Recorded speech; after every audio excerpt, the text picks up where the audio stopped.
stream anytime, anywhere with the free PBS app. Its architect called it a source of worldwide architectural inspiration. Humility wasn't Frank Lloyd Wright's strong suit. You see, early in life I had to choose between honest arrogance and hypocritical humility.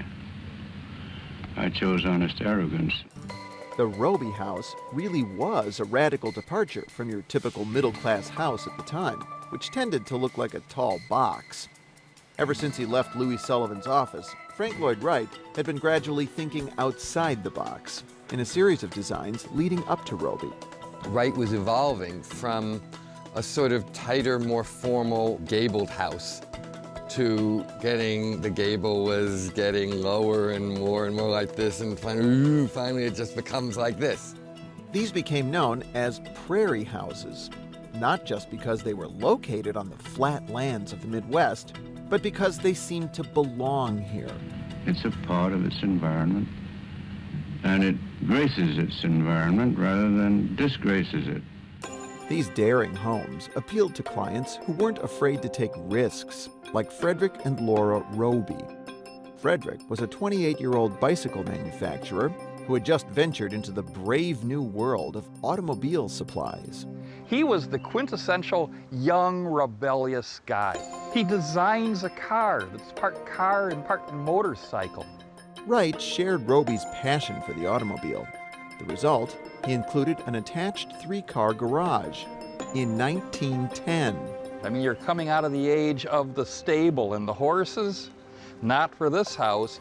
This prairie house wasn't built on the prairie, but in the city, right next to the University of Chicago. So Robie said he was concerned about privacy. Robie wanted a building where he could see out, but people couldn't see in? And you had a house with a lot of glass, but just take a look. Wright hid the inside with art glass windows and a projecting balcony. Can you see in? No, Take a look at not them. really. Today, the house is open to the public, if you can find the door. Wright recessed the entrance. Then you come into a dark, confined reception area, which leads to a narrow stairway. But as you go up the stairs, you turn and ascend toward the light, eventually emerging into a spectacular, bright space. So what is the point of this whole journey, this procession that Frank Lloyd Wright has just taken us on? Well, it's a thing called drama. Going through a Wright building is playing with your senses, it's playing with your emotions. As you move through the house, one room flows seamlessly into the next, uninterrupted by walls or doors. You're in one continuous space. This revolutionary open plan is completely different from the typical house of the time, which was divided into discrete box-like rooms. It's literally breaking the box. And where old-fashioned houses had small windows punched into the walls and covered with drapes, the Robie house had continuous bands of art glass windows. The light surrounds you, the exterior surrounds you. And yet, despite all the modern features of this house, Frank Lloyd Wright also gave the Robie family a very traditional gathering place. And he builds fireplaces for the rest of his career because he's not trying to destroy domesticity or comfort. He sincerely wanted these to be places for families. But even as he was promoting traditional family values, Frank Lloyd Wright was involved in an affair with the wife of a client.